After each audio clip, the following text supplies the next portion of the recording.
Welcome back to another episode of Awaken Empowered Podcast. I am Micheila Sheldan. I'm here with Ethan Fox, and we thought we would spend some time addressing physical health, which is pretty much on the top of everyone's mind right now and has obviously been an important theme over the last couple of years. And in my communities, I have a Facebook community, for example. I get a lot of questions for the guides about various diseases and physical conditions. And we typically approach this from so many different angles. And I think we can obviously take a lot of different angles in this show, but should probably start from a very high vantage point in terms of why we as a soul would even choose to interface with physical disease. Because as human beings coming into this reality, we can pretty much guarantee that wound within our DNA, there is something going on that may rear its ugly head at some point. And I've done a lot of channeling about this. As a matter of fact, just last year, I think it was the end of last year, we did a channeled course on health and longevity. And it was an entire 5-week series where the guides went very deep on these various themes. And there are some pretty interesting things that came in about souls choosing to interface with certain things like cancer, for example, autoimmunity, and various other viruses and things that are happening on the planet today. Because ultimately, we're all here in some way to change that reality. But it isn't exactly through the physical choices always that we make. And so I think we have to kind of step back and go back to some of the conversations we were having a couple episodes ago about law of attraction and astrology and these various themes and how they play out in our lives. Yeah, I think we have to look at the big picture first, because now, as we've both been very passionate about health over the years and focused a lot of our attention, for me personally, I've been interested in health and anti-aging and longevity since I was in my 20s, at a very basic level at that point compared to my knowledge level now in those areas. But I was always pursuing it to some degree. And over the last, I would say, 20 years, maybe 25 years, a little longer than that, I've been incredibly focused in that particular area and being much more proactive in terms of making physical decisions, such as having certain dietary and lifestyle and other things in my life. But I think we first have to start with the big picture, which is something that I wasn't really considering a long time ago. And that is that our soul is here to have a certain kind of journey as a physical human being. And when we're in physical, most of us don't have full awareness of our multidimensional journey and all of those aspects of ourselves that are also expressing through this physical incarnation. And that's where we can, I think, be a little bit um, uh, uncertain or unconscious of what the journey is that we're having and what we're meant to experience. And from that standpoint, I think astrology or cycles as one tool give us a window into circumstances that happen in our life. But even beyond that, I think if we just simply look at our lives now, there are certain circumstances in the world today that sort of alter this viewpoint. But if you were looking purely at from a pure perspective with no outside interference, then I think our health at any given point in our lives, whether we consider it good or bad, is where it needs to be for the journey we're meant to experience. Meaning, let's say right now your health is not ideal as you think it should be, and but there may be a reason why it's that way, and in that circumstance, taking all the supplements or going to a doctor or whatever is not necessarily going to alter it until it's time for that to be altered so that you can have your next experience. And sometimes that could be maybe because at certain points in your life you're meant to focus in other areas.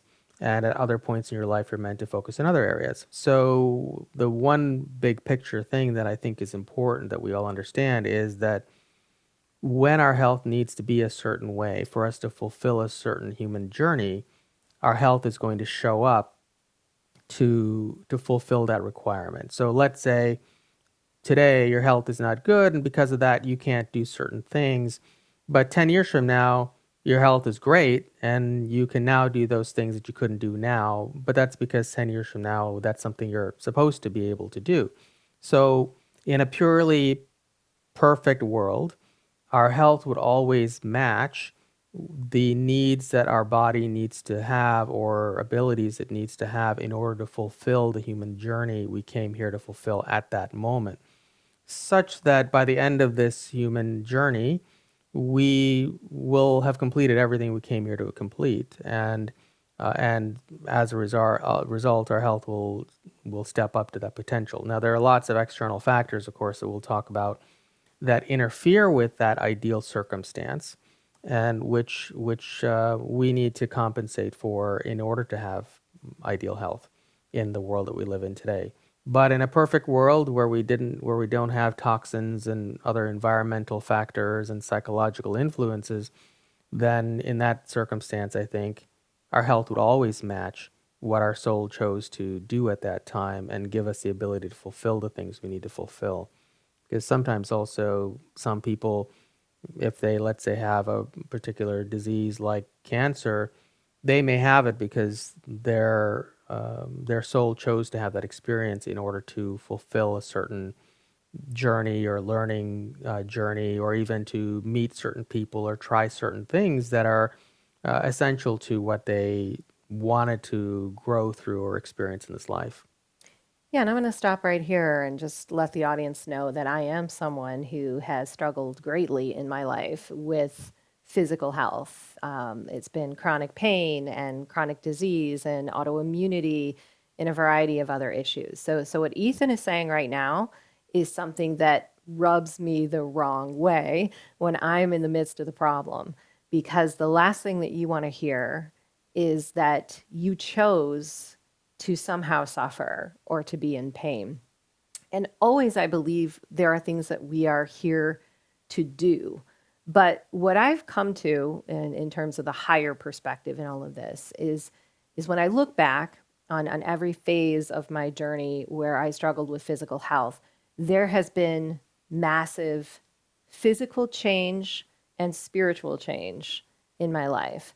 And what I have learned in the process were things that I would have never sought out had the problem not existed. So the guides often take this bird's eye view and multidimensional approach, and we take things very personally. So when we're struggling with a disease, it's really all about us. And I have great compassion for anyone who is in a terrible situation with their physical body.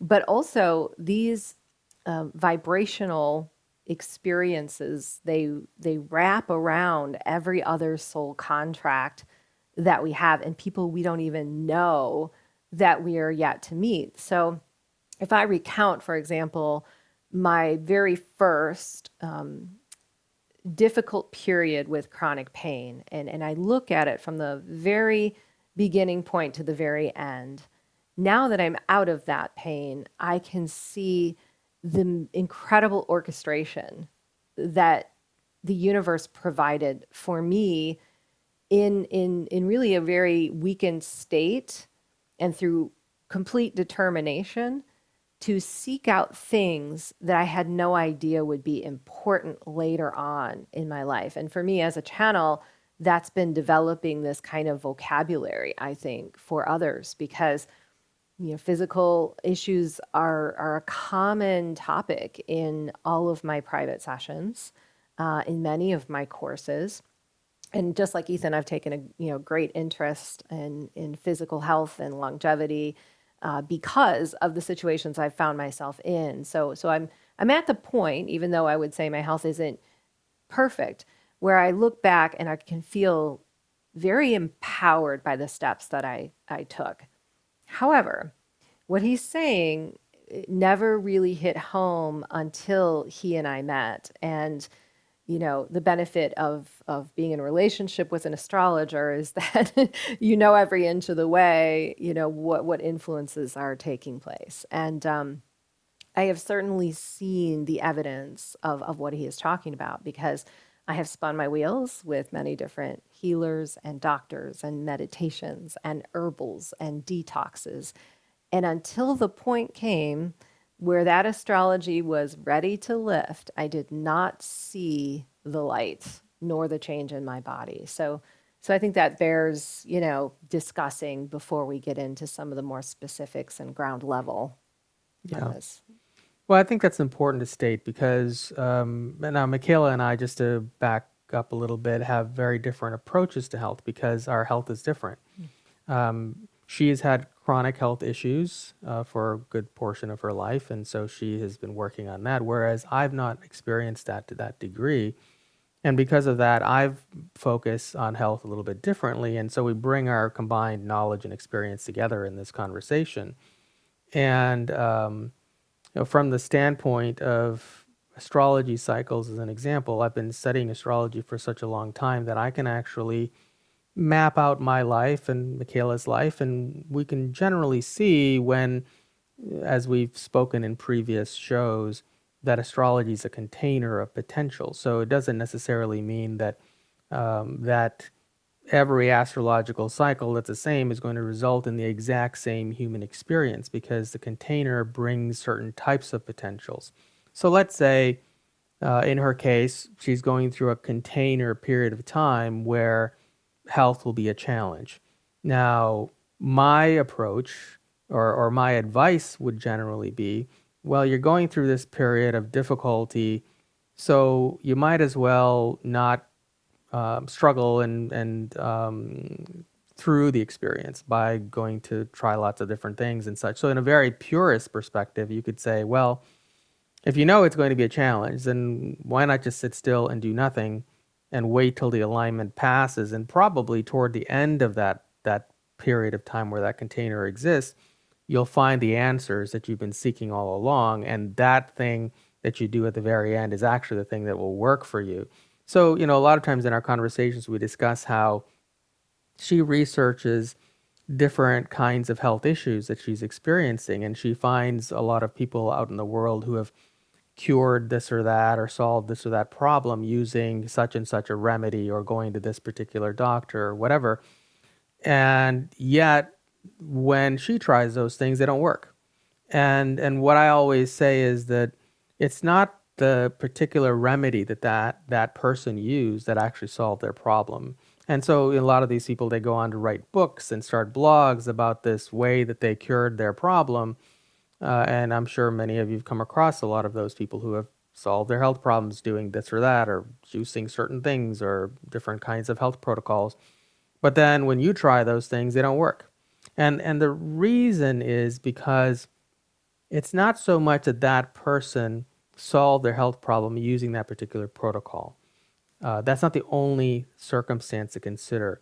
It is that the timing was right. So that person might have tried 20 different things that didn't work. And then when the timing was right and that container of challenge and the cycles moved on, they would have tried the one thing that actually ended up working. And so, as most people are unaware of cycles, they attribute that to, oh, that thing that I did is a thing that worked. And so I should write books and tell people and give lectures on how I did this so that other people can reproduce the same results. But the thing is, some people will certainly reproduce the results because their container is also coming to the end of that experience at the time they try these things. But many other people will try the same thing and it won't work because it's not meant to be their journey. Now, you may think from that it's a good idea to just not try anything, and I suppose that's more my approach.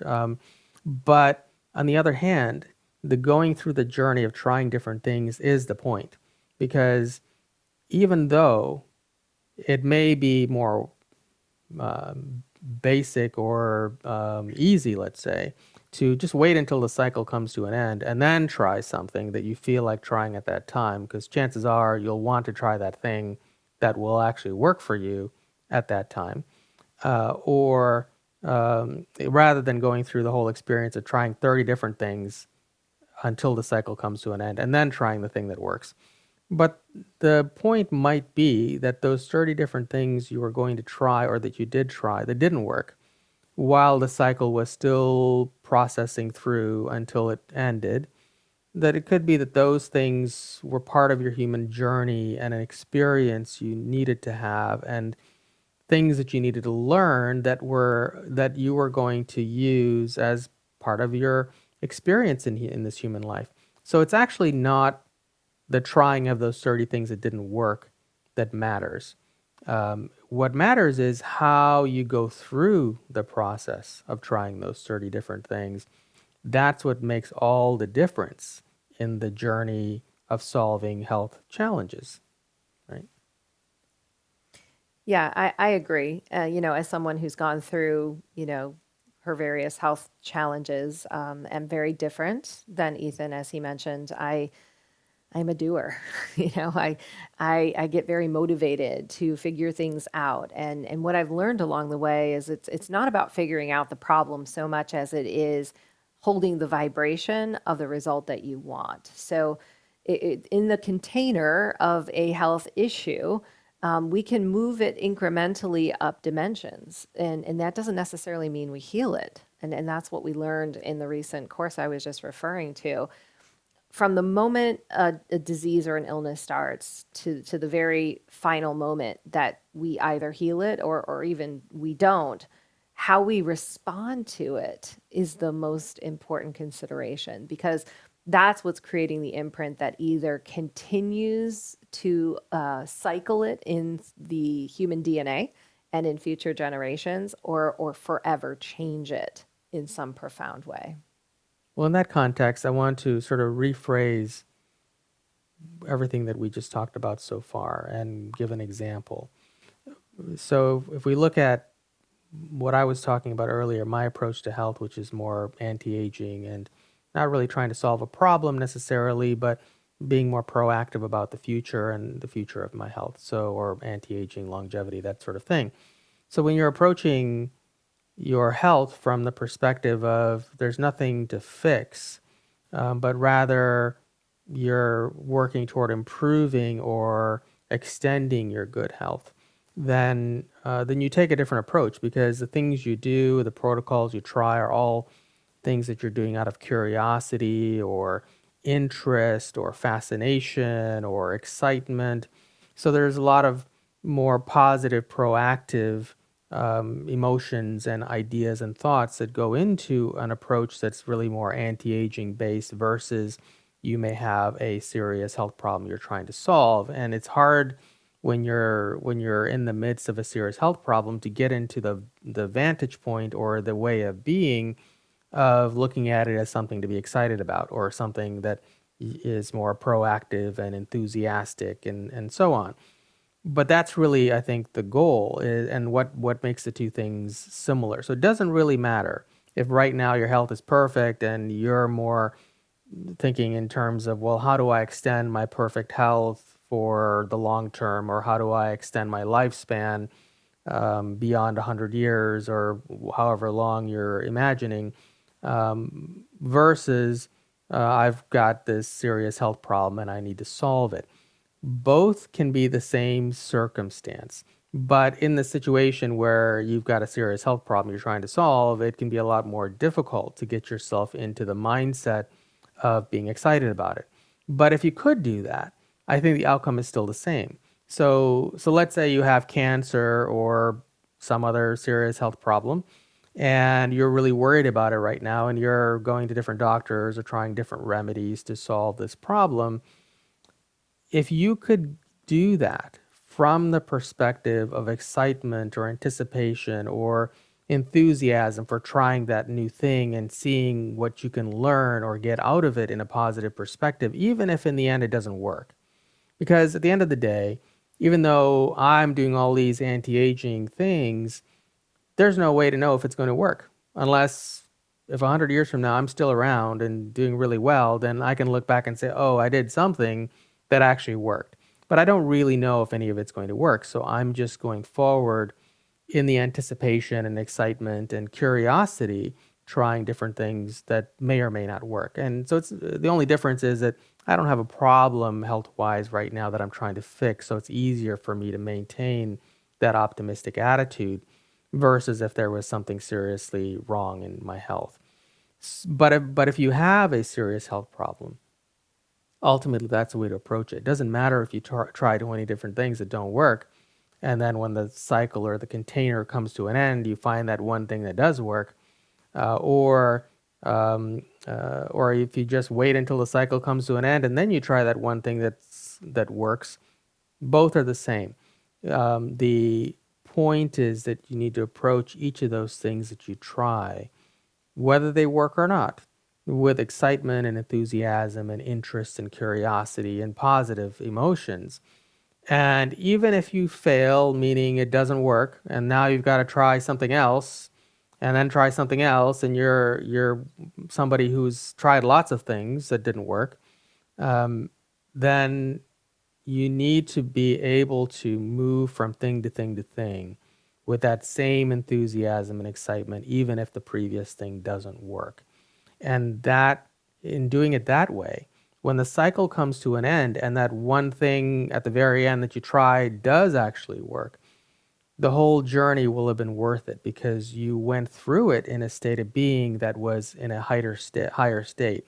And in previous shows that we've done here, especially ones where the guides channeled about health and vaccines and viruses and things like that, one of the questions I asked them, which reinforces this point I'm trying to make, was if the majority of people in the world in the last few years didn't go along with the narrative and did not change their lives in any way, didn't lock down and stay at home and didn't weren't afraid of a virus and decided not to get vaccinated and just went about their happy lives, then would all the dystopian things that are taking place in the world today and that will be coming in this decade, will those things have even occurred? And the guide said they would not have, because in that heightened state of being, the choices that we made, that we maintained this heightened state of being over the last few years, and we didn't go along with the fear and the narratives, would have produced different options in our human experience now. So in that sense, if you are able to go through a period of serious health crisis, but experience it as exciting and fun and interesting journey, then when that cycle is over, you will now have created a scenario in your future where different options become available in your human journey that will not be as difficult as what you just went through. But if you struggle through that journey and it becomes something that is hardship and suffering, then you may come out and then create a scenario where similar or more challenging issues or circumstances become options in the future that you're moving into. So I think it's not, it doesn't really matter whether you have a health problem or not, but it does matter the state of being that you are holding while you're going through solving that problem, whether that problem is a chronic, serious problem or whether that problem is you're just simply trying to extend your lifespan and health as long as you can. Yeah, I want to take this in a different direction and keep this higher range vision, and many of you out there would probably agree that conventional modern day medicine is actually failing us right now. So what I believe and what we've heard from the guides is that a lot of us have come in to struggle with complex health issues because of the timeline shift that's happening. And it is complex because we are all unique beings. So we get diagnosed with something, and there can be no one diagnosis that is the same as anyone else. And that's a hard thing to hear when you're struggling with a physical disease. But this is really all about our power and our sovereignty, because believing that there is a savior outside of us in every situation has kind of been our demise. And that's what we're moving away from. And so for me, one of the hardest shifts to make in my personal reality was taking back my power when it comes to my health, even when I'm struggling and failing at it. Because I know there's no one really out there who knows my body or what I'm going through or what I know and what I've researched and what I've come to learn in the last, I don't know, 8, 9 years of going through these various changes.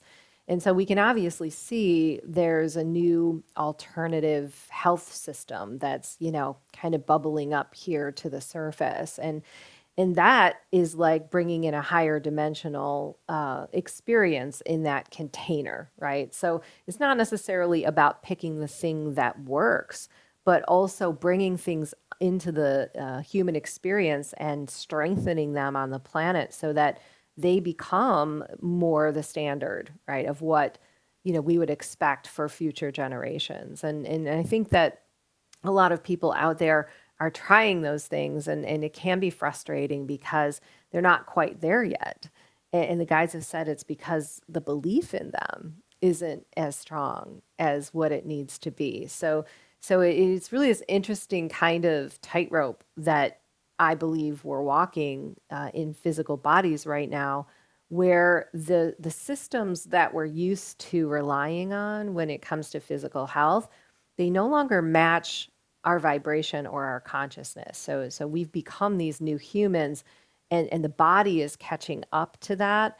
But there really isn't any good vehicle or bridge to help us from a medical standpoint. And that's where I think empowering yourself as much as possible, whether it's through knowledge and research or bringing some of the more advanced technologies and things into your life and into your home, which I'm sure we'll share a little bit about later. That is creating the new earth.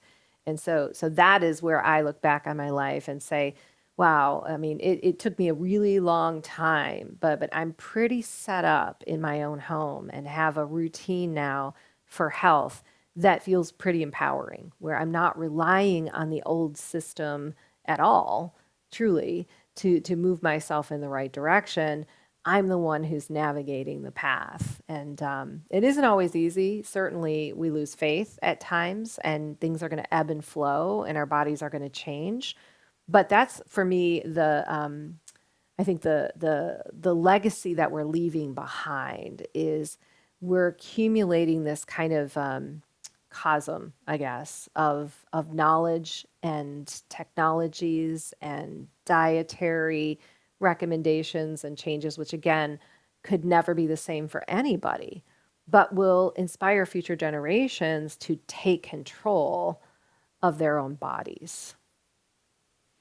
Yeah, I think we need to also state that we're not going to finish this conversation in this particular show because it's a big topic and there's so many different directions we can go with it. So we'll probably carry this thought forward in a future episode. But to just sort of switch gears in the direction that Micheila is going, if we take a step back from, first we have to look at the big picture, which is your soul is here to have a journey, and that journey is completely unique from everybody else's. You as an individual soul and all the multidimensional aspects of you that you are pulling into this human existence is completely different from everybody else. And so it's not really not really possible to diagnose a person with an illness like we do in our conventional medical system and then diagnose another person with the same illness, because no two people are exactly the same, and so you can't really have the exact same circumstance between two people. So in our medical system, where they're trying to put everybody into boxes, because keep in mind the medical system is not there to heal, it's there to maintain illness so that the various businesses and companies and pharmaceutical industry can make money off of that. In order for them to do that, they have to be able to put illnesses in particular boxes so that they can provide patented drugs that fit into that box. So from that standpoint, it's essential that they have diagnosis so they can say, well, these 10 people have cancer, therefore this is what they will do. We'll put them on these particular pharmaceutical drugs and go through these treatments to solve this problem that's in this box. But the reality is that no two people can be in the same box. And so, from that standpoint, the whole medical system is invalidated. But it is just where we are as a society. Now, as the guides often say in channeling sessions, we have everything we need to have extraordinary health when we come into this life. But the circumstances of the world we live in are that there's so much toxicity in our environment these days that it's not that easy for us to simply draw on our multidimensional selves and just fully exist here in perfect health. So from that standpoint is what Micheila is talking about. She has certain protocols and she has certain things set up in her home environment that help with not only that aspect of it, but also improving her health.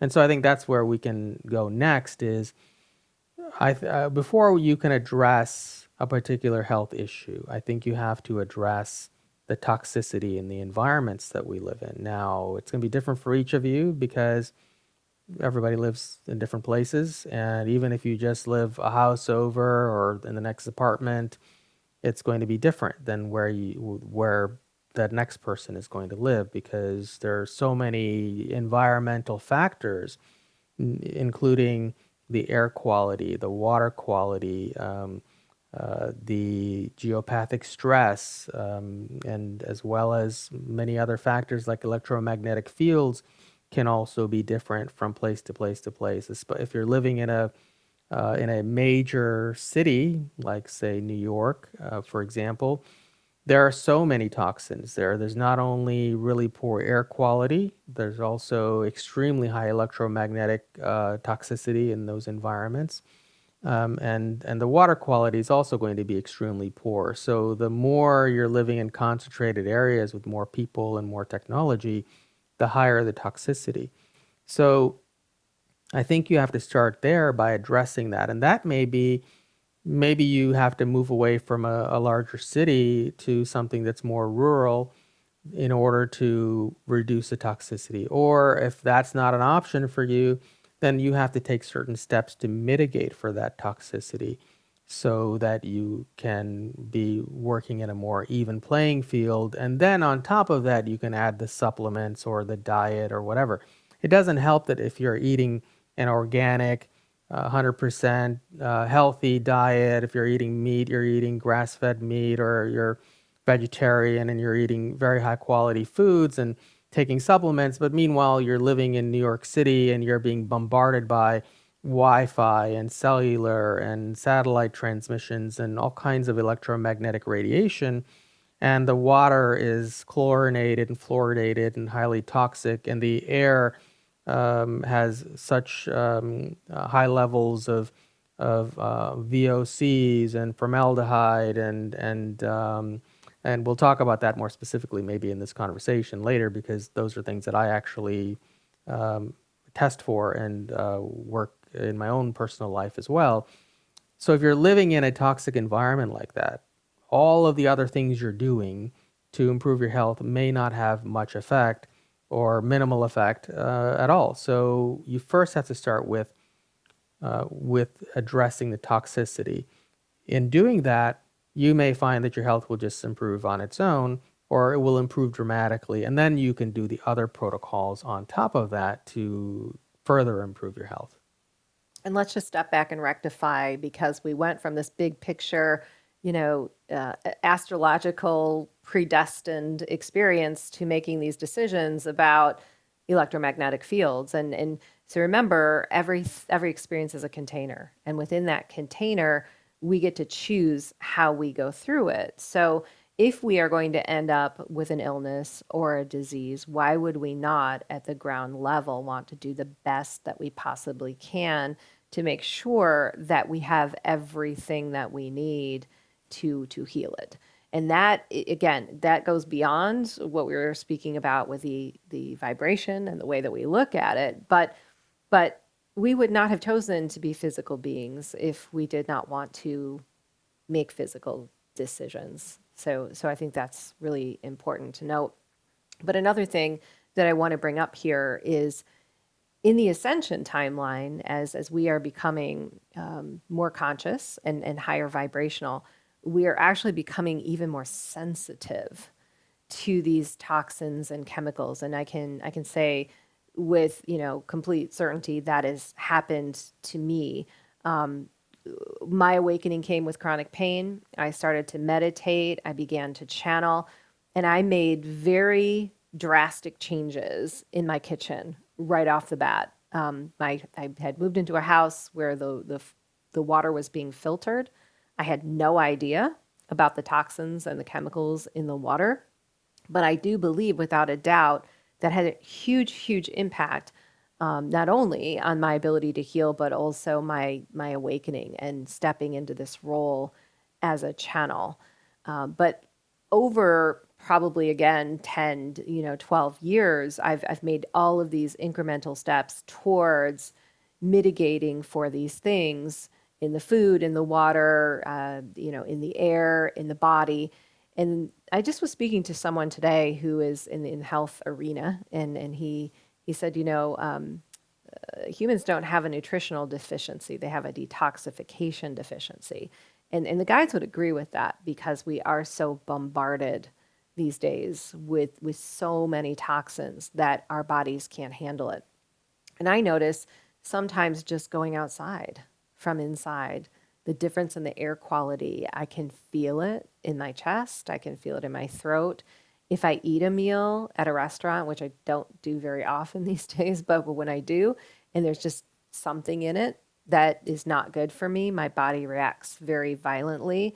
And that can sound kind of defeating. We've had these conversations in the inner circle about how awakening is no fun because no longer can we do the things that, we used to do, like, go out and have a few drinks with friends at a restaurant. But ultimately what I find is the more I make these improvements and the more I attune to my body and how it's changing, the less I really want to go back into those old ways of being, or those older realities, because they just no longer fit in my physical world. Yeah, I think we should talk a little bit about that. But again, this is a multidimensional topic. So today we're focusing a lot on. We started with the broader spiritual implications, but we're focusing a lot on the physical things that we can do as well. But I think, again, getting back to what I said earlier, it's important that you're approaching these physical steps in a positive way. So if you're filtering your water or your air or whatever out of fear, then that's not actually progress. You're better off just leaving it alone. Like Micheila said, awakening is what was the word you said? Uncomfortable, or Not fun. not fun? Yeah, awakening is not fun. I mean, once you're conscious, you can't ignore things. It's okay for all the people out there who are completely unconscious of the fact that there's fluoride in their water and it's not at all good for their health or their consciousness, because they don't know that there's anything adverse about that. But once you become conscious and aware of things, and as you grow as a soul and you become more and more conscious, you start seeing more things in reality that other people can't see. And once you see it, you can't unsee. And once you see it, now you have to do something about what you see. You can't just ignore it. It's okay if you don't see it and you're ignoring it because you just don't know that it's there, or your consciousness level at the moment is not to a point where you're able to notice those things. But as many of you had multiple awakenings throughout your life, you know that you would look back on earlier points of your life where you didn't see things that you now see. And because you see them now, you have to make different choices. As a conscious being, you have to make different choices. For example, some people, maybe when they were younger, they would go and fight a war because they believe in the cause of their government or whatever. But as you become more conscious, you may realize you can't do that anymore. You can't go out into the world and harm other people because you now have an awareness of the implications of that. So we have to understand that everybody's at a different place. So when you approach these things, you can't approach it from a fear-based standpoint, but you still, once you become aware, so as an example, you're watching the show today And maybe you agree with us or maybe you don't. But if you do agree with us, it's because your consciousness is at a point where you're starting to notice things on your own. So we're not really telling you anything you don't already know, but rather your consciousness is making available this new information. And because of that, because your awareness has started to change, you have found yourself in front of this particular podcast that we're doing and are being exposed to information that matches that consciousness level. So now, from that perspective, we are here to have physical experiences as human beings. And so it's not enough for us to just sit in the corner and meditate for the rest of our lives. Although, if that's a journey you came here to have, then it may be appropriate for you.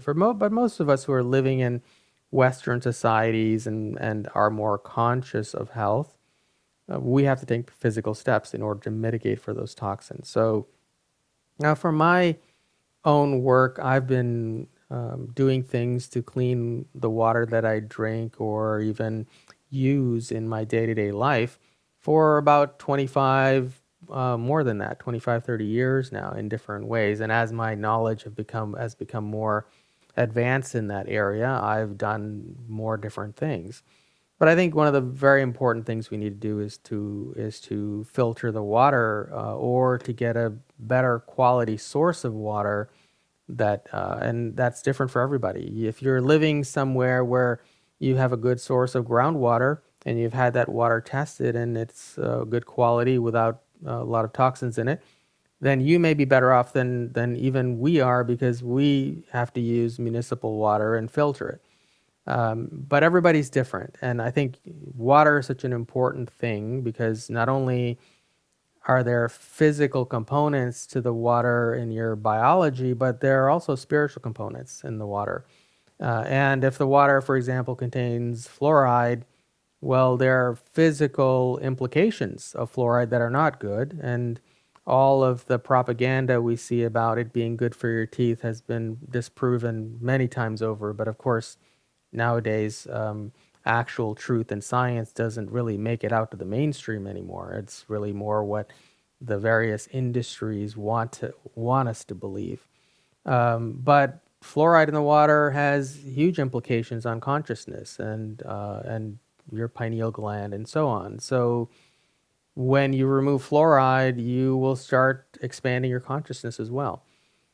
So one of the things I would say, and this is something I do, is to test your water. You can send it to a lab. It can be a bit expensive, but you could just start with a home test kit, which is not as sophisticated, but at least will tell you some of the basics of what you're dealing with in your drinking water and the water that you're just using in your home environment.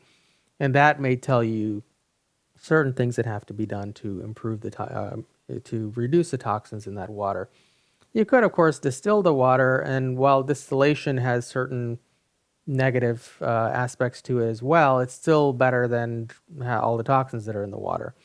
Um, but for us, we use a whole house filtration system that removes fluoride and chlorine and some of the basics, and then a reverse osmosis system that actually removes more of the other components too. So the drinking water quality is a little bit better than the house quality of the water, but also um, uh, has fewer total dissolved solids. So if you know anything about water, you'll know that TDS shows the amount of particles of things that are in the water other than the water itself.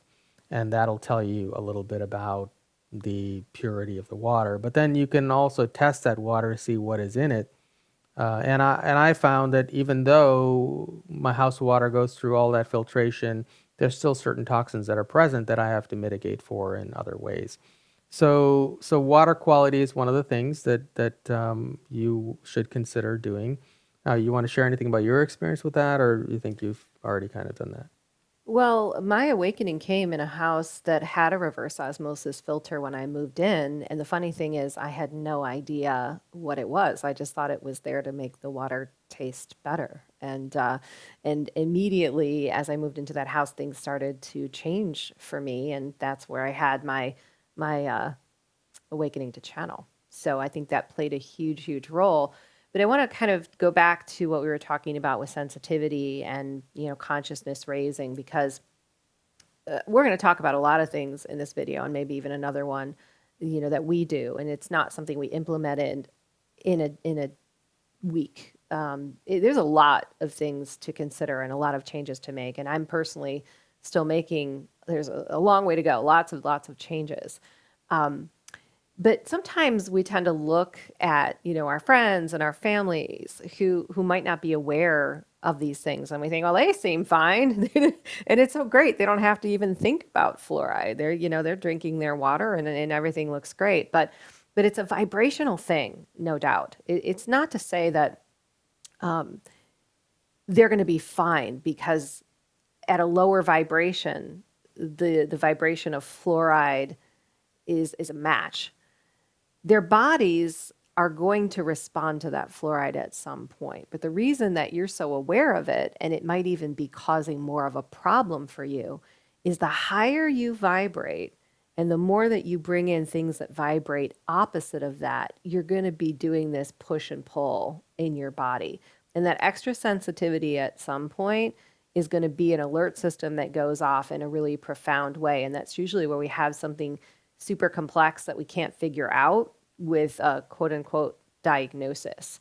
And so for me, even beyond the fluoride in the water filtration, my first big endeavor was food, 100% food. And in the channeling, I immediately became a vegan. Now, I'm not 100% vegan today, and there's so much argument back and forth about these various ways of eating, which again, I believe everyone is a unique individual.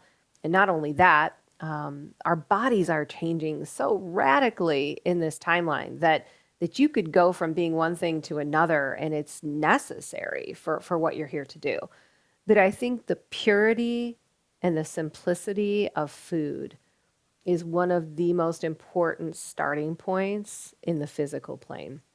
It's definitely where I started, and I had my awakening to genetically modified organisms, which right now we obviously know there's a lot of interface between that and electromagnetic fields and vaccines and all of that stuff.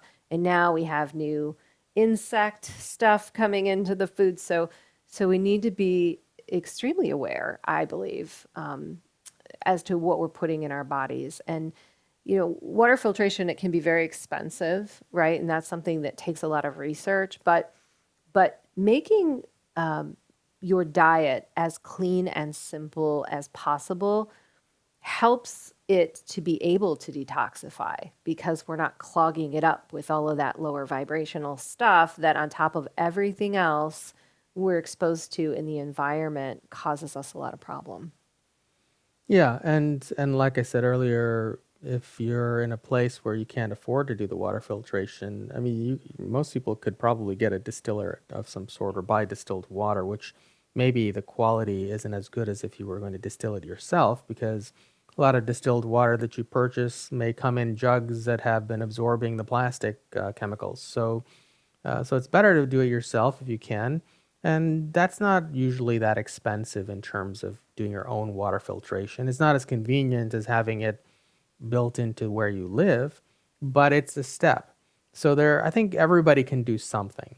And maybe, so if you're living in New York City, for example, you could probably have water delivered that is distilled or purified in some way, or put in your own filtration system. Or maybe it's time to evaluate whether living there is worth the cost on your health and long-term consciousness and other aspects, which maybe right now you're not really noticing, but 20, 30 years from now, you may notice the impact of having lived in that toxic soup that you're living in.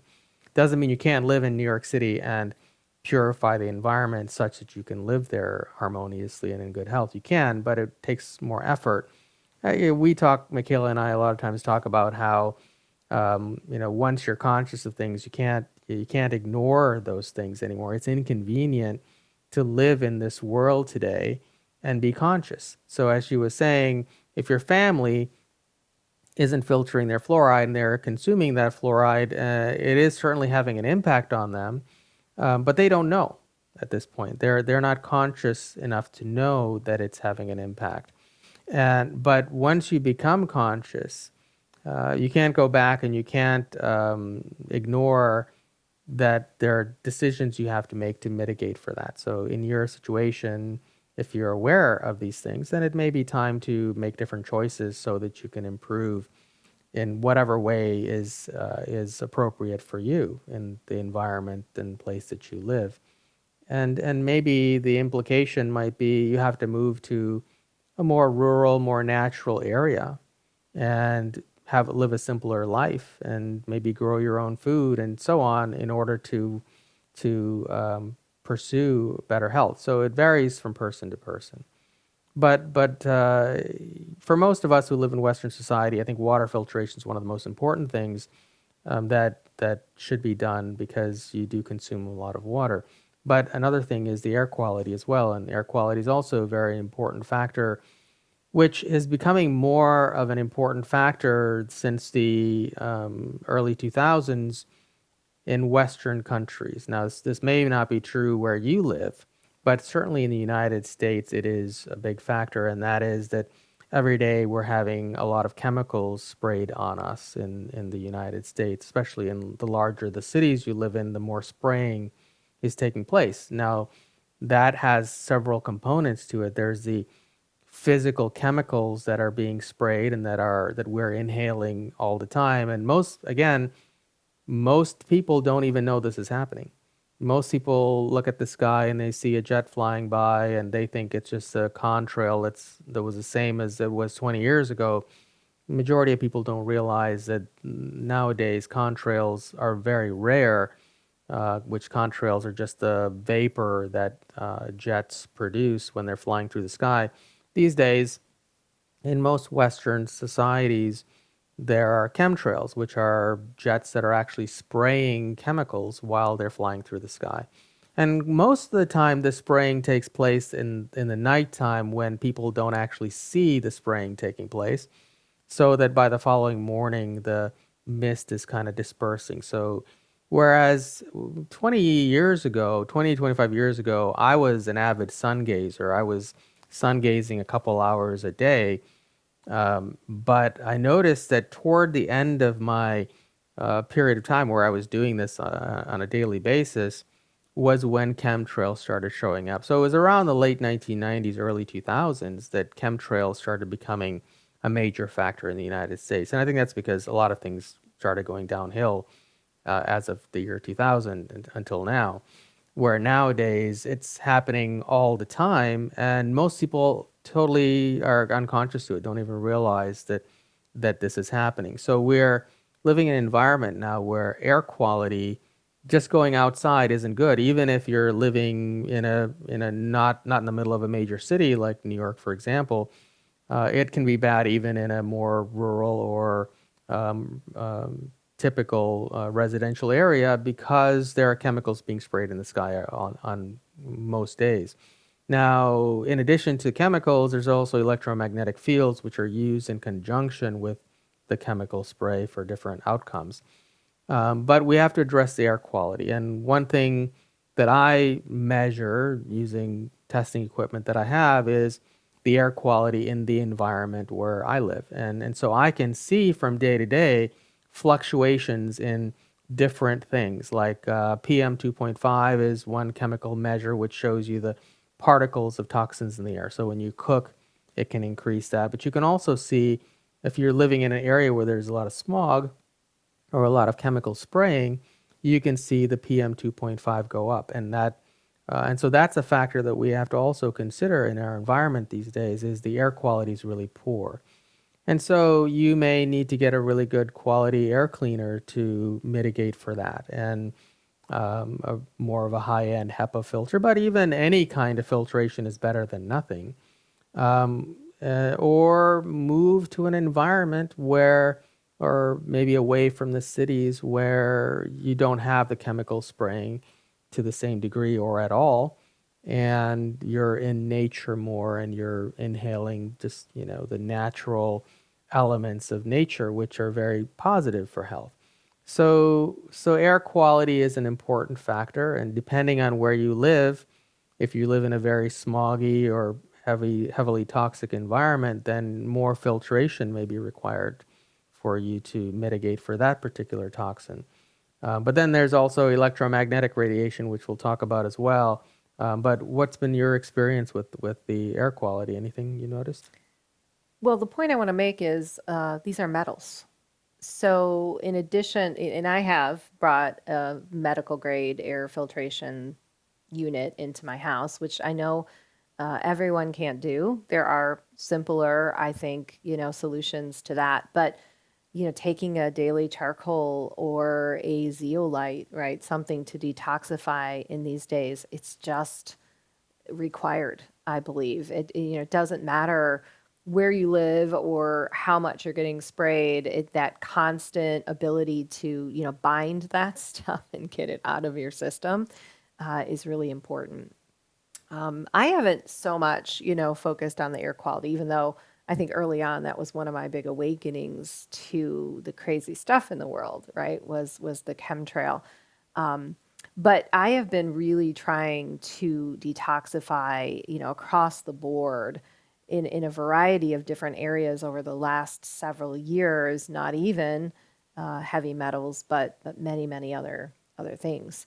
And I think the some of the simpler solutions are, like a sauna, for example, which I brought one into my house, and I've made some huge adjustments in how I look at investments like this, and I think that bears discussing because I do get asked by people a lot about, insurance and, do I use insurance when I go to doctors and how do you navigate that crazy world? And that's another area, here on the planet that's disintegrating. And we obviously can see, the level of corruption and how that is designed not to help us and even financially drain us, quite honestly. So it's a risk, I think, living in this way, moving yourself into the new earth and really designing your life to the solution. But you have to let go of some other things to really negotiate that, not even financially, but also, vibrationally, right?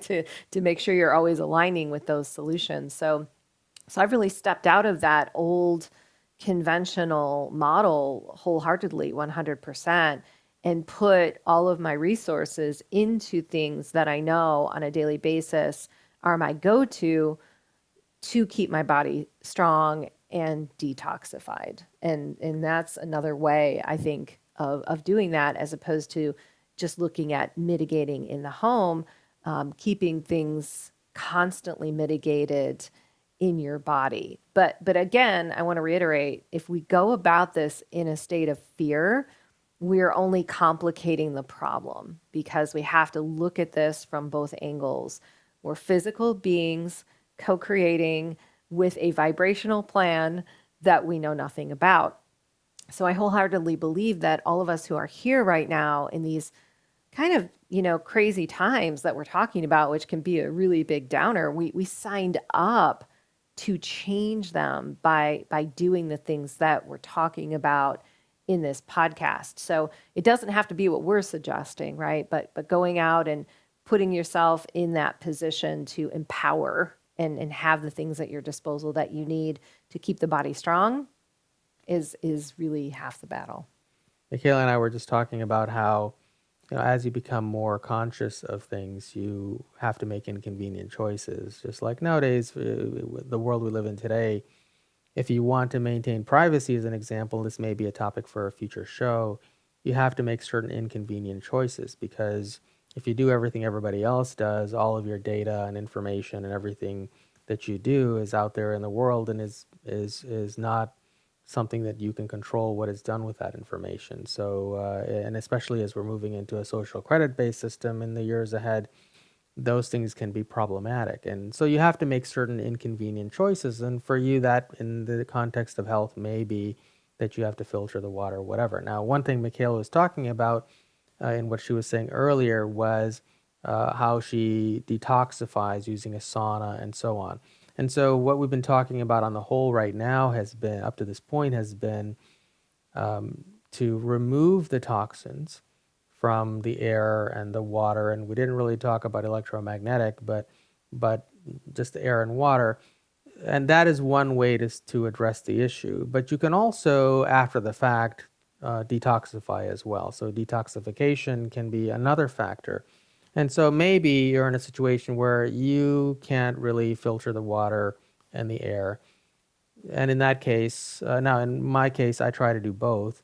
But in that case, you may want to do certain things after the fact to detoxify the environmental factors. And saunas are certainly one positive way of doing that. For me, I consume certain foods like chlorella, for example, or certain sea vegetables that detoxify heavy metals. Chlorella is very good for that. So is cilantro, for example. So if you are not filtering your air and your water, and or you think you have a lot of heavy metals, you may consider certain dietary regimen or food supplements that will help to mitigate for the toxins that may already be there. And if you can afford to do both, then that's even better, because now whatever is not being filtered from the food you eat or the air or the water, you're catching in the detoxification process. So I think you first have to address detoxification before you even start to think about supplementation or dietary regimen to further improve. Because if you're not addressing the toxins in the very basic things that are impacting you every single day, then the diet and supplementation and other things will have minimal effect, or you'll just be treading water and never actually make any progress. So we can switch gears on that note and start talking about the kind of dietary routines we have. And Micheila and I, again, are a little bit different because her approach is from a different vantage point than mine. And so as a result, we have a lot of overlap, but we also have areas where we differ in terms of things. So like on a very simple level, I never have had much of a desire for food, even from when I was a young child. So for me, I can eat the same thing every single day for the rest of my life, and it doesn't bother me one way or another. Where Micheila grew up in an Italian family where food is really important, and she is a great cook. So for her, she couldn't live like that. And so you have to find what makes you happy, and then find a routine that fits inside of that lifestyle and interests that you have. Yeah, I think that's the important point is it's a huge lifestyle change because as we're talking about it, it can feel like a burden, and that's not what you want. Because even going back to my story with chronic pain, which I know a lot of you out there who have watched my videos know the story, one of the major lifestyle changes I made, which was not to have any spiritual awakening, but to get rid of the pain and calm it down, was meditation.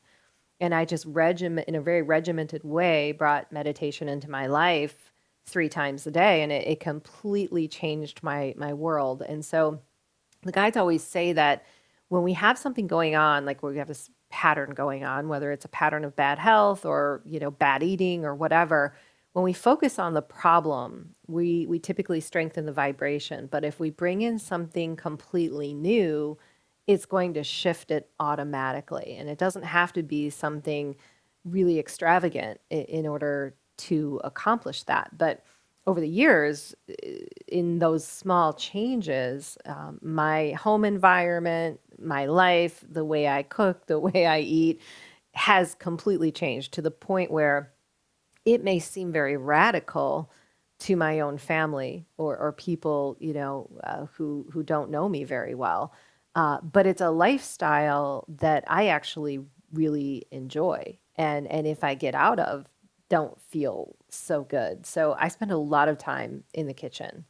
And I dedicate myself to making, whole foods, raw foods. I make my own nut butters and dressings, and I take the time to do that.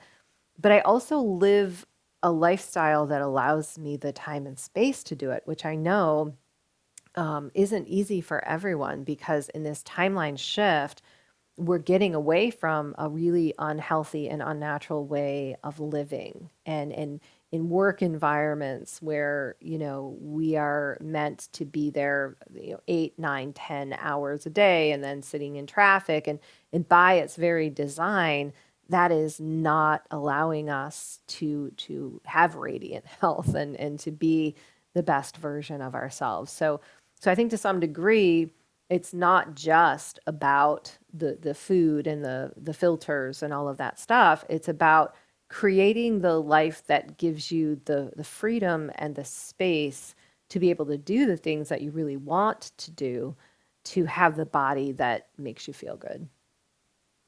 Yeah, and like Michaela said and sort of reiterated, our approaches to diet are very different in that she is very passionate about food and loves to cook.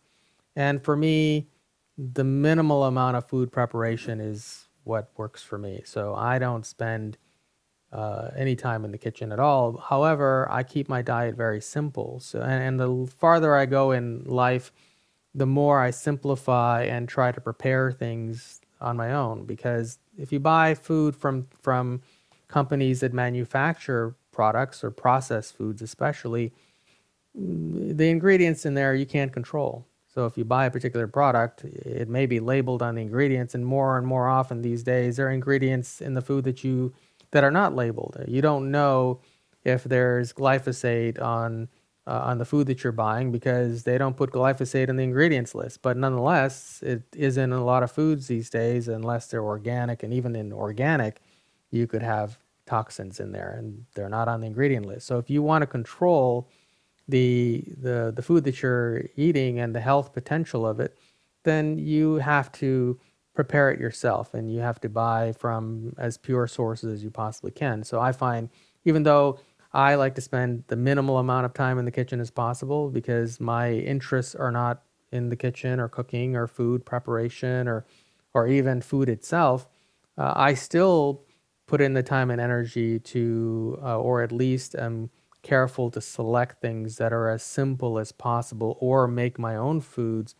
that where I can control the ingredients and the quality of the ingredients and the toxicity level if I can even figure that out. So that's a factor as well in terms of our differences in how we eat. So you can do it either way. I don't think it matters if you prepare really elaborate foods or meals, or if you prepare something very simple. The important factor is that you are aware of what you're putting in and what you're consuming and the ingredients that are going into that.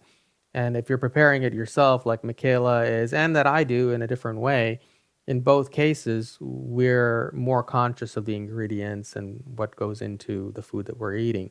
So that's an important factor as well. Now, for me, I typically try to keep things as simple as possible, and I eat foods that are also detoxifying. Like I said, chlorella is part of my daily food intake, and well, it doesn't taste particularly great, but I don't really care so much in my approach to diet. So I'll just eat it, and it's not really that much of a difference for me for to eating an elaborately cooked meal. So you have to find where it works for you. But again, as Michaela was saying, if you find it restrictive and you're suffering doing it, so for her, if she had to conform to my dietary approach, she would hate it and it would make her miserable, and that wouldn't work for her.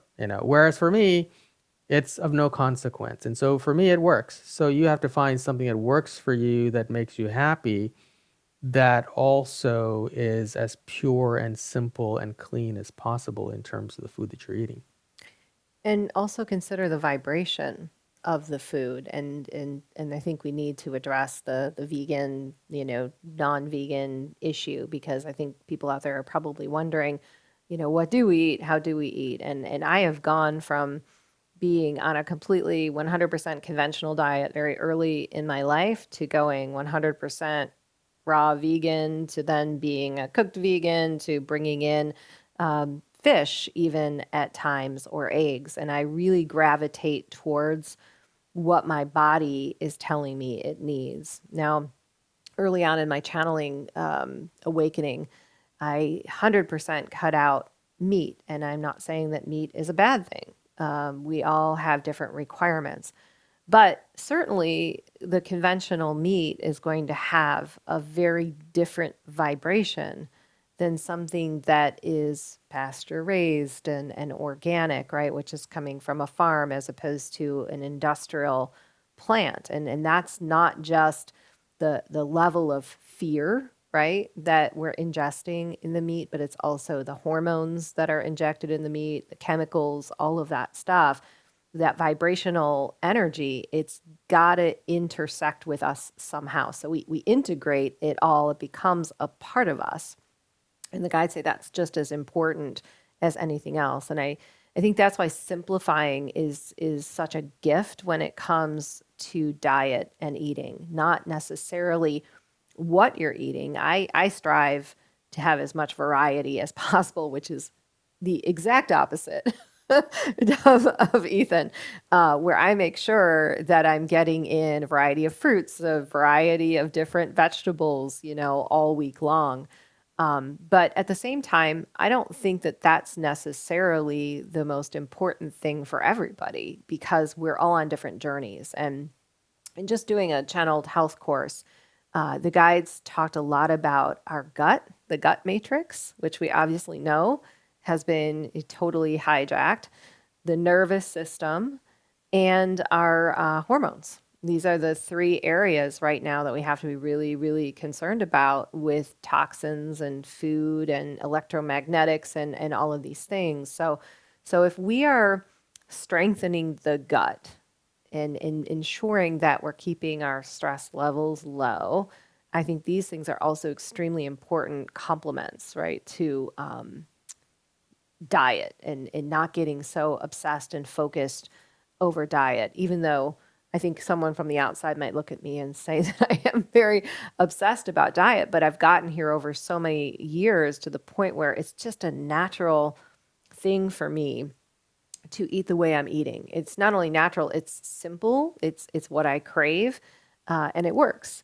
And so I think that's what we're all striving for is to simplify and find something that works for us. I think when we're addressing the topic of veganism, we have to separate that today from the global propaganda about ESG standards. And for those of you who may have never heard of ESG, it's environmental social governance. And it's really standards that have been put out by the World Economic Forum.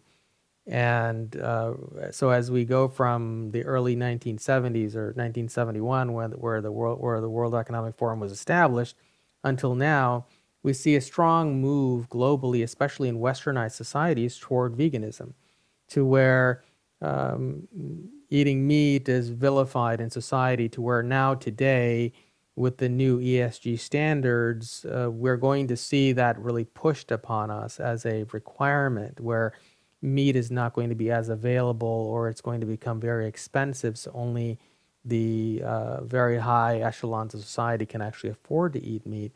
And we're seeing a lot of these meat substitutes like Beyond Meat and so on proliferating in society, and those things are extraordinarily unhealthy. I have found, as I was vegan from about 30 years ago, off and on. So about 10 years here, 5 years there, and there were little periods of time in between where I was eating meat as well. But for the most part, in my adult years, I've been either vegan or vegetarian in some way. And one thing I've observed in that journey is that vegans are not necessarily healthier. And because a lot of times veganism is not a health-based approach, but rather a more of a philosophical approach, meaning a lot of vegans who I've been around over the various decades, and for a period of time, I actually ran a raw food group as well, where that's even to a more extreme, where it's not just vegan, but it's uncooked vegan food. So where plants and nuts and so on, you don't cook them. You eat them in their pure raw form in different preparations. So I've been through the whole range of dietary approaches on the vegan side. And what I found is that vegans are not necessarily healthy, unless, of course, you're talking about raw food vegans, which is a different segment of veganism, which is more focused on health. But on the whole, in society, especially today, veganism is really more about not harming animals, and so it's more philosophical, and it's, I find, incompatible a lot of times with the ideas of health, unless your approach to veganism is primarily health to begin with. And in that standpoint, you may make different choices. For example, you can be a vegan and eat Beyond Meat burgers, but you can't be healthy and eat Beyond Meat burgers. So if you're following ESG standards, or you are following the mainstream social vegan movement, you may eat a lot of soy-based GMO products, which most vegan products are soy-based and genetically modified. And philosophically, it's a sound decision because animals, in theory, are not being harmed in the production of these vegan foods. But from a health standpoint, those foods tend to be very toxic and not at all beneficial to health. So you can be vegan, and most often it's very unhealthy. So nowadays, my approach is not veganism. I don't eat meat, and I haven't eaten meat for many decades now, at least about 20 years now, consistently, which for me means I don't eat fish and I don't eat red meat or chicken or anything like that for about 20, 25 years now. And then there was a period of time where I did eat meat prior to that, but then there was another period of about 5 or 10 years where I didn't eat meat at all. So for the good part of my adult years, I've been vegan or vegetarian. Now, these days, because of everything I've learned, and because I understand that society has, there's a lot of propaganda around veganism these days. And because I see that now, I separate that from what health is. And I think for health in current society, it's not easy to achieve perfect health for everybody and live a vegan or raw food lifestyle. It may be true for some, but I don't think it's true for everybody. And so, for that reason, these days I do eat some animal products, like sometimes, although these days I eat almost zero sugar, so which includes even natural sugar. So I used to use honey, for example, which technically is not vegan. So I wouldn't consider myself a vegan for that reason. But but I don't really use it these days on rare occasions. So almost all kinds of sugar are completely omitted from my diet. So as I said earlier, I think it's oftentimes more important what you don't consume or what you don't take into your body than what you're putting into it. So I think there's so much research about the adverse effects of sugar that I don't really consume sugar at all, although on rare occasions I may eat something that has sugar or honey or something in it, but certainly more natural sources of sugar or sweeteners. So for the most part, I use things like monk fruit or stevia to sweeten things. I don't even use coconut sugar these days, again, for the same reason, to eliminate fructose from my diet. So sugar is one of those things that's not there. Now, in terms of, again, not being purely vegan, I do consume things like grass-fed, and grass-fed is the key.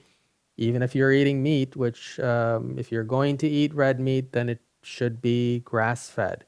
Otherwise, I think you're consuming a lot of toxins.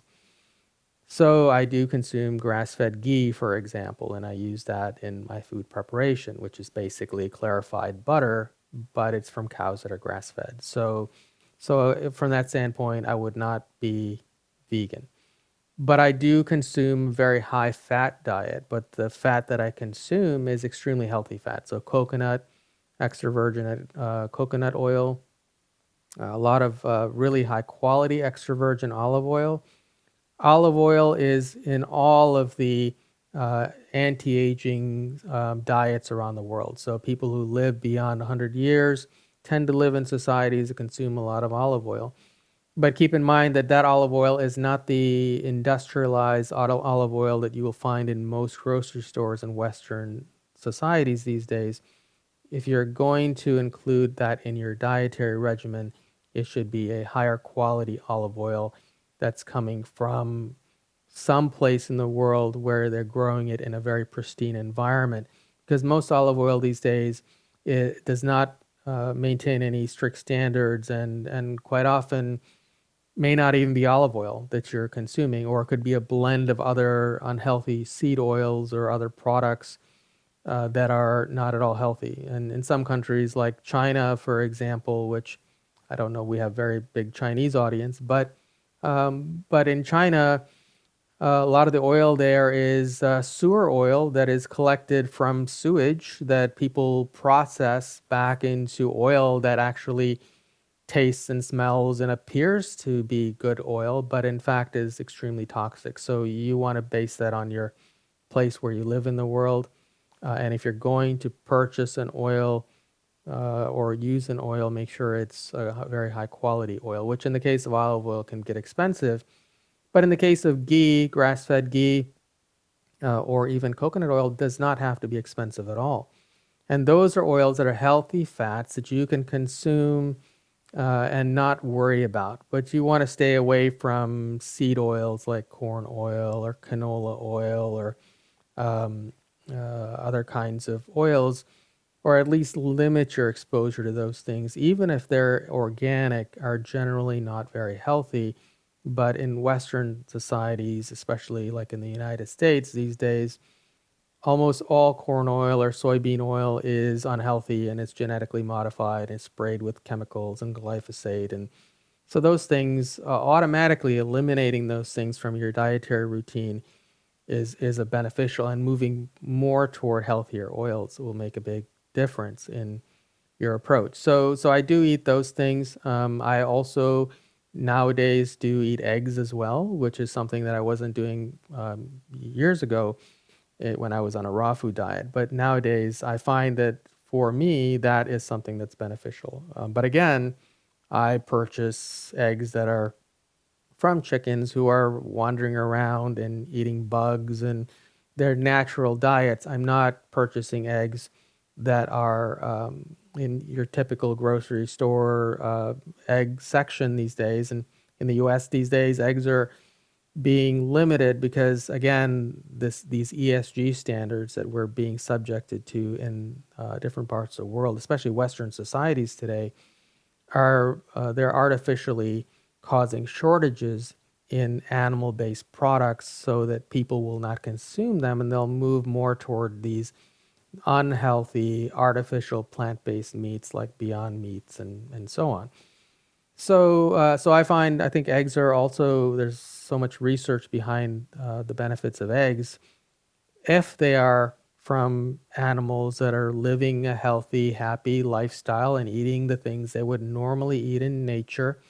Animals that are raised the way they were 100 years ago, not the factory farmed animals today. So if you're going to eat eggs or animal products, make sure that the animals are living a good life, and they're living in pastures and eating natural things, because what they're eating, you're also consuming as well. Those are just a few things in terms of diet that I would that I think are very simple things. I think the oils and animal products, if you're going to consume animal products, should be optimal. But then also eliminating certain things like sugar are also very important.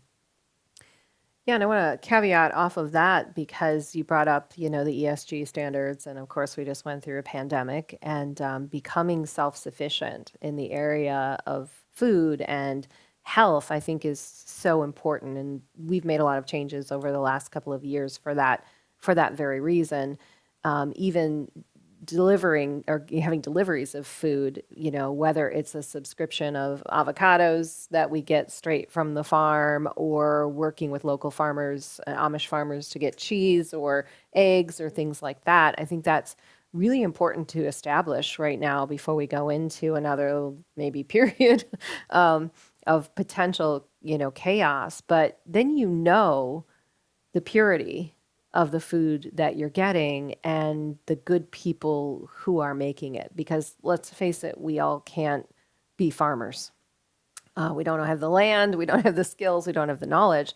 But there's so many great people out there who do. And I think if we support them and then they support us, we're starting this really cool network and community where our bodies thrive, communities thrive, and we don't have to subscribe to all of the, the craziness of what's going on in the world today. And I've really brought a lot of things technologically into my home to support my health as well. And maybe we can talk a little bit about some of those, advancements in supplementation and technologies. And for me, over the last couple of years, having to subscribe to the narrative and go to a conventional doctor's office was not an option. I just decided that was a boundary for me that I just couldn't cross, to have to be contact traced or to wear a mask or be asked my vaccination status or even take a test was something I was not willing to do. But in the meantime, I had found so many other resources in working on my health that I found I could take care of things really, really easily in my own home. One of the things that I invested in that I've talked about in my inner circle community is ozone therapy. It's not radically expensive. It's a little investment to set up, but in addition to sitting in the sauna, I have a little ozone generator in my sauna that the ozone goes into the skin. I can use it as a tool in my ears or in my mouth or in my nose. I can make ozone water.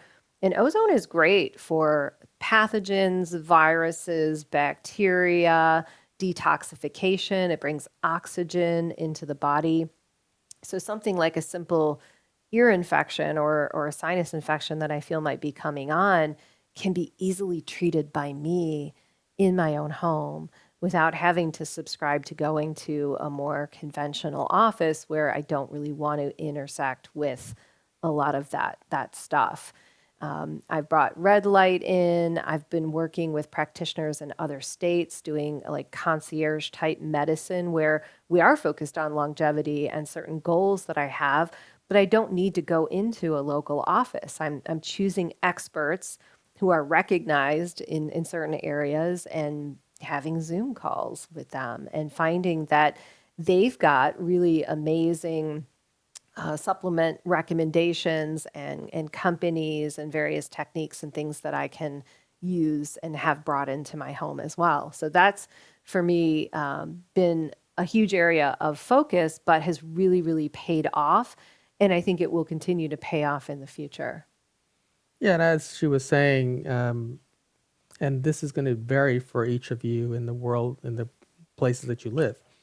Where we live, getting in the United States, especially getting things delivered is pretty commonplace. So nowadays, the more and more we go into the future, and this really started for us, I would say, a few years ago when all of the global insanity happened, we started moving toward buying things direct from farmers and producers. So I find that more and more I visit the grocery store less and less.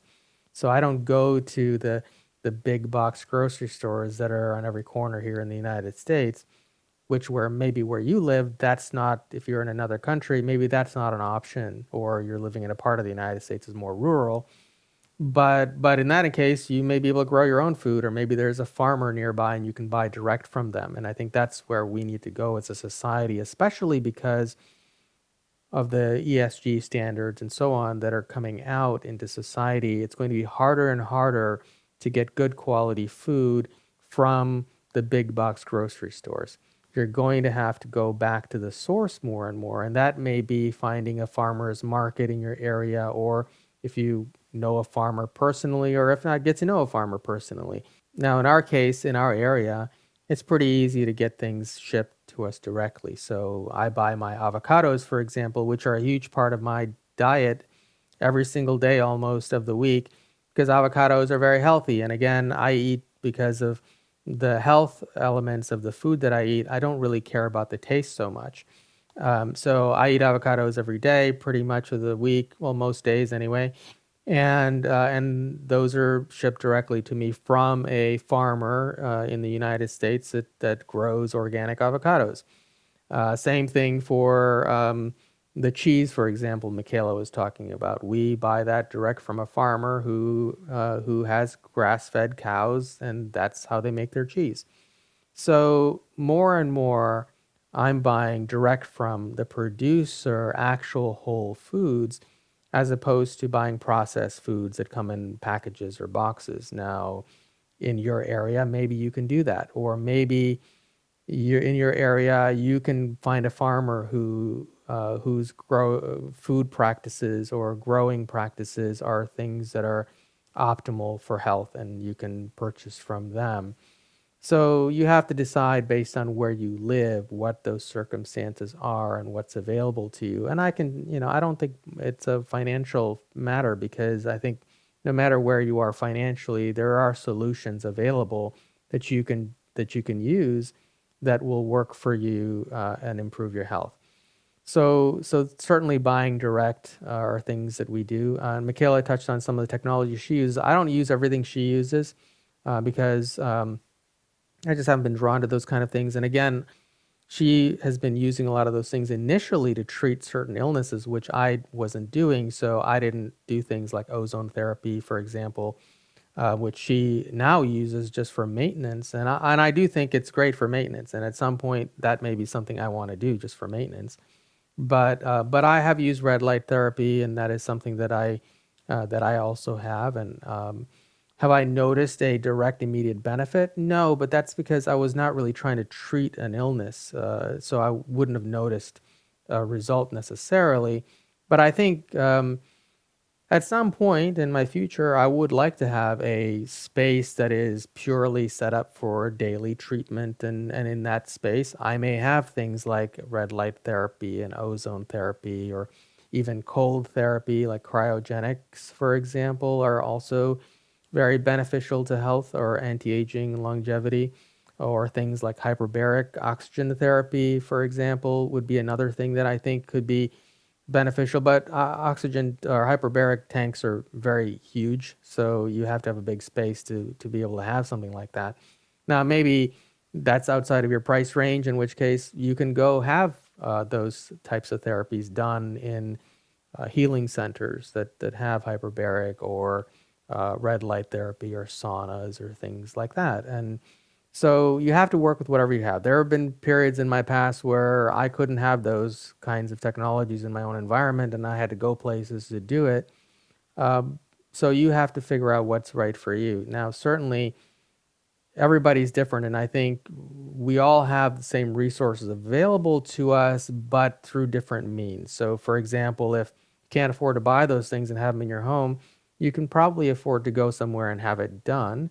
Or maybe you could spend more time in the sunlight, or maybe take certain things like vitamin D as a supplement, as a means to enhance certain things in your health. Sun gazing is a great way to get a lot of the benefits of the different technologies we're talking about.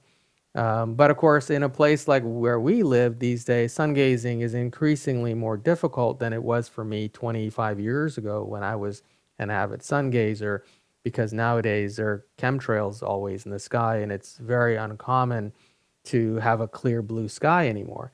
And so as a result, that may not be an option for me, but maybe it is where you live.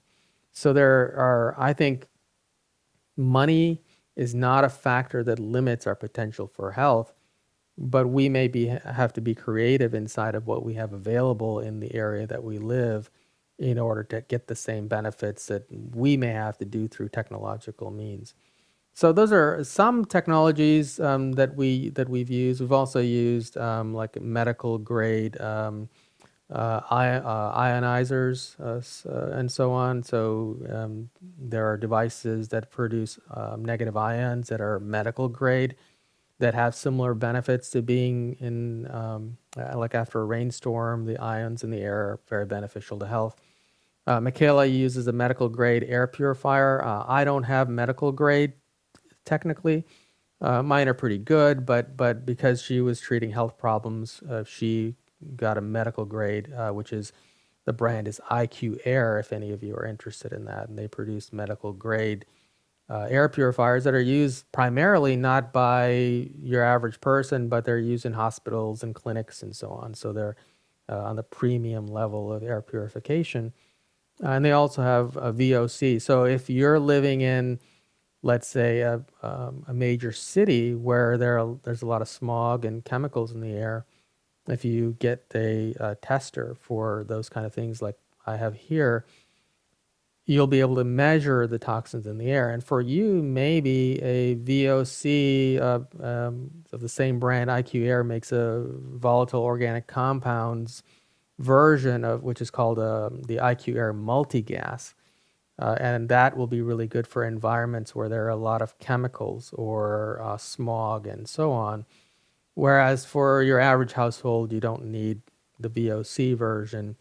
Now, one thing that I've noticed is a lot of the products that we use in everyday life, because now I've got a testing device that's measuring the air quality in my environment all the time. And so I can just glance at it as I'm walking by to see how different things I do in a day are affecting the air quality. And because of that, I've noticed that things that we use on an everyday basis really produce a lot of toxins in the environment, such as cleaning chemicals, for example, which nowadays mostly I use very natural things. But even things like hairsprays and so on, which most people don't realize contain large amounts of formaldehyde if you're using mainstream hairsprays. So you want to be conscious that you're spraying these things and it takes hours. If you have air cleaners even in the home, it can take hours to filter out the formaldehyde. Or if you don't have air cleaners, it could still be lingering there for days or weeks, and then you're adding to it all the time. So you want to be conscious of those kind of things. And some of those technologies will help to mitigate for those things or to clear those out. Now, we just built this new studio, and the studio, when you're buying new furniture and rugs and those kind of things, they tend to off-gas chemicals for a period of time as well. So you want to be conscious of that. Or if you're painting the walls, for example, if you're using normal paints can be very high in VOCs, and can create a lot of toxins in the environment. And so there nowadays, for example, I use a company called Ecos Paints, which uses low or no VOC paints. And so with that, something like that, you may not have as many full range of color options, but actually they can custom mix anything these days. Um, but the benefit there is you're not putting those VOCs in your environment. So you've got to be more conscious of the choices you're making. So those are some of the technologies. I don't know if are there any other technologies we've missed? Well, no, I just wanted to add that it's again, I think sometimes it can feel like a burden to bring all these things into your home and then be so aware of how bad the air quality is. But keep in mind, I think, for me, what's empowering about it is that there's a relationship that you're building between your body and the environment. So I've really come to understand where my sensitivities are because we're not all sensitive to the same things and our bodies all detoxify completely differently. So I've learned, certain things in my home are no-no. Or even with electromagnetic fields now, I can be very aware that something's changed in the area because things change really quickly. As a matter of fact, we had a really crazy storm not too long ago, and I just knew that something was off. I had the strangest headache and pain in my body that I've ever felt, and it was very obvious during the storm that it was a HARP created storm. So we can't. There's some things that we can't do anything about, but when we know what our bodies are sensitive to, it helps us to navigate the reality and to really understand what we can do to make things better or to comfort ourselves even. And that's how I look at it.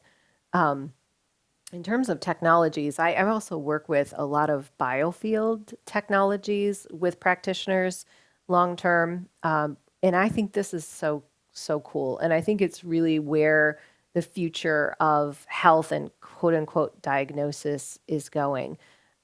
Where I've used handheld devices, for example, that are taking a reading of the various frequencies in my body and prioritizing things that are out of whack and using frequency charged water to bring them back into balance. And I have seen incredible results doing things like that. And it's a lot of fun to try those things out.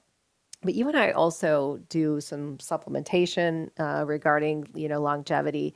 I'm a big herbal person, and I just want to mention that now's the time. I think with the economy and where prices are going, but also with what the government is attempting to suppress.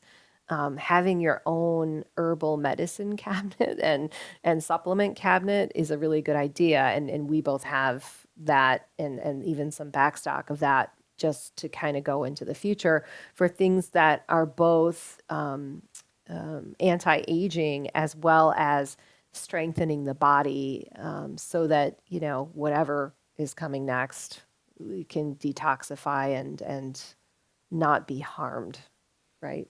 Yeah. Yeah. And I think Michaela's talking about not approaching these things with fear. Now, I'm into technology and I've got a bit of an electronics background, so I find testing the air quality or the water quality is just kind of fun and fascinating because I like to know what's there. And so I've got all kinds of testing equipment, from water testing to air quality testing to electromagnetic fields to microwave to radiation sensor testers. And so I test everything just because I'm curious. And so I may test the radiation of supplements or foods just because I'm curious what it is. And so I know a lot of things about my environment that most people probably don't, just because they don't have that curiosity. So, as I said from the beginning, I think it's most important to first avoid bombarding yourself with the toxins, and then secondarily to try to remove them through different protocols like we discussed. And so for me, because I can test the electromagnetic radiation, I actually know what the different EMF levels are in different parts of my environment. And Michaela's too. We've tested her home as well. And so as a result, the places where I spend the most time, I'll make sure that those spaces have the lowest electromagnetic radiation or any kind of radiation that's adverse. And now, if you are in an environment where maybe you live near a cellular tower or in a major city where there's lots, or even an apartment building where there's a lot of Wi-Fi radiation, then you may consider doing things to mitigate for that. And depending on your budget, that could be a lot of different things. But you could paint the walls with an EMF shielding paint, like Ecos Paints has electromagnetic shielding paint. So you could paint the walls with, and I think they can make them in any color, with a paint that shields. Now, keep in mind that that may also block your cellular phone signals. So if you use a phone in your home, it may weaken your signal availability if you're blocking that off. But those are some things you can do, or just simply locate yourself in parts of your environment where the radiation is lower. You can also get curtains and window blinds and so on that are shielded as well. So you could create a cocoon, a bubble where those toxins don't exist. So, like in Michaila's case, she was noticing the use of the HARP, which I'm sure most of you know what HARP is these days. It's HAARP. Frequencies that are used these days to create artificial storms, and in conjunction with geoengineering. There, a lot of the storms we see around the world today, or earthquakes and so on, are actually weather warfare that's taking place between countries or even within countries, to suppress the people or to create certain geological disasters in certain areas. So a lot of the weather these days is being artificially modified or created, and using electromagnetic radiation and chemicals or geoengineering spray. And as a result, we're being affected by that electromagnetic radiation as well. And if it's a problem in your area, you may be doing all the right things to improve your health, like Micheila is. She's doing all the right things, but the electromagnetic radiation will completely throw her off in her health in a particular day, because she has no control over what is happening out there. And in that situation, you may have to take certain steps like painting your wall to shield the electromagnetic radiation, or or other things to mitigate for those effects. For example, some medicinal mushrooms are beneficial for electromagnetic radiation. This has been done in different scientific studies where they find that even autistic children who are extremely sensitive to electromagnetic radiation, their symptoms are significantly minimized when they are consuming certain medicinal mushrooms. So you may even consider looking into that, which that is something that I do and Michaela does as well. Yeah, why don't that is I think this is a good note to end on because we do take a lot of mushrooms, and I think people are probably curious about the different supplements, or which would be impossible for us to list all in one show, but maybe some of the top things for both detoxification and longevity that we're doing. Yeah. Do you want to start with that No, or? you go ahead. Okay. Well, again, what I do in a day is too much to discuss in this conversation, explain all the different things. But I think there are certain essentials that everyone should have. For example, vitamin D and CoQ10, for example. Magnesium and zinc are certain essentials as well. And you always know what is going to be the most beneficial to in health because the government in the United States especially bans them. So in the last few years, NAC, N-acetylcysteine, has been banned in the United States. Now it's been unbanned again recently, but over the last few years, it was banned during the whole planned pandemic thing that was going on because people were using it to treat different kinds of illnesses. So I find that NAC is one of those things that are very beneficial for colds and flu and different kinds of illnesses like that. So, and now in the US, it's not banned anymore because that whole narrative is winding down at the moment. Another thing that's now banned in the United States is NAD, or rather, and I think it's no, actually, I think it's NMN that's banned, NMN. which is uh, also an anti-aging supplement, and NAD, which is another similar supplement. And I think those are also very beneficial to anti-aging in the long term. I don't think you can use these things to treat an illness. So if you have cancer today, taking NAD and NMN won't necessarily cure your cancer tomorrow, but it will start building your health over time to where cancer and different degenerative diseases become an unlikely outcome. So I would say some of the primary things that I do in a day or supplement wise are those ones that I mentioned so far. I also take a mushroom supplement called My Community, which is has a number of different medicinal mushrooms in it. And in addition, I supplement additionally with cordyceps, which is a another mushroom supplement as well. And so the NAD, now quercetin is another one that I take every day. I also use and there are different types of the supplement, but straglicide 4, or which is a good if you can get a good source of it in your area, or a more expensive version is TA65, which is cyclostragenol, I believe, with astraglicide 4 in it as well.